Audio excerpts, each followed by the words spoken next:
Salut Jean-Michel, nous avons rendez-vous bientôt au Congrès virtuel EFT. Salut Maria, avec grand plaisir. Où tu vas nous parler de EFT au cœur de la quantique. Pourquoi ce sujet ? Oui.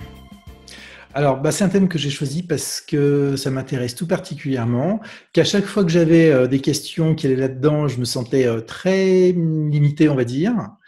Et je me suis dit, après tout, ça sera la bonne occasion d'approfondir, d'aller faire des recherches et de vous présenter tout ça. Super, j'ai hâte de découvrir. Alors, qui doit suivre cette présentation ? Eh bien, moi, je dirais à peu près tout le monde, parce que pour une raison simple, on parle beaucoup des thérapies quantiques. On entend dire, tiens, moi, je fais de la quantique, ça, c'est de la quantique, etc. Ça fait un peu tarte à la crème, quoi. Donc, ce qui m'intéressait derrière tout ça, c'était de savoir c'est quoi la quantique. Donc là, je vous le dis, j'ai commencé à mettre le nez dans plein de livres que j'ai refermés parce que j'y comprenais plus rien. Donc, j'ai été chercher des livres qui étaient faits par... en fait, on s'aperçoit que les physiciens qui en parlent le mieux sont aussi des philosophes. Et donc, on est obligé de passer par la philosophie parce que d'abord, c'est beaucoup plus simple à comprendre, il y a plus de métaphores et c'est beaucoup plus digeste. Et en fait, je me suis aperçu qu'il y avait une convergence d'opinions, que les gens parlaient en partant de la physique quantique, arrivaient à des conceptions qui se ressemblent. Même si les hypothèses changent un peu, il y a quand même une trame qui dégage très nettement de tout ça. Super. Et selon toi, Jean-Michel, en quoi l'EFT transforme des vies ? Eh bien, l'EFT transforme des vies parce que quand on voit le nombre de personnes qui, à l'issue d'une thérapie brève, voire ultra brève, le constatent, le disent ouvertement.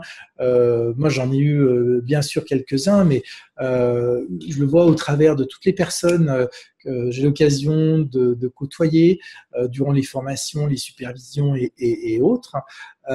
C'est un enchantement. Il n'y a qu'à voir le visage épanoui des gens qui pratiquent l'EFT. Quand on leur demande « mais alors pourquoi tu es aussi épanoui que ça ?» C'est en grande partie, quand on creuse la question, le feedback qu'ils ont de leurs patients.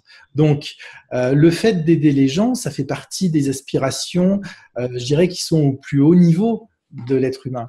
Cette sensation de contribution, de servir à quelque chose, ça nous relie. Et en fait, l'intervention que je ferai montre à quel point tout est interconnecté. On est complètement liés les uns aux autres en vertu du principe de l'intrication quantique, la non-séparabilité, etc.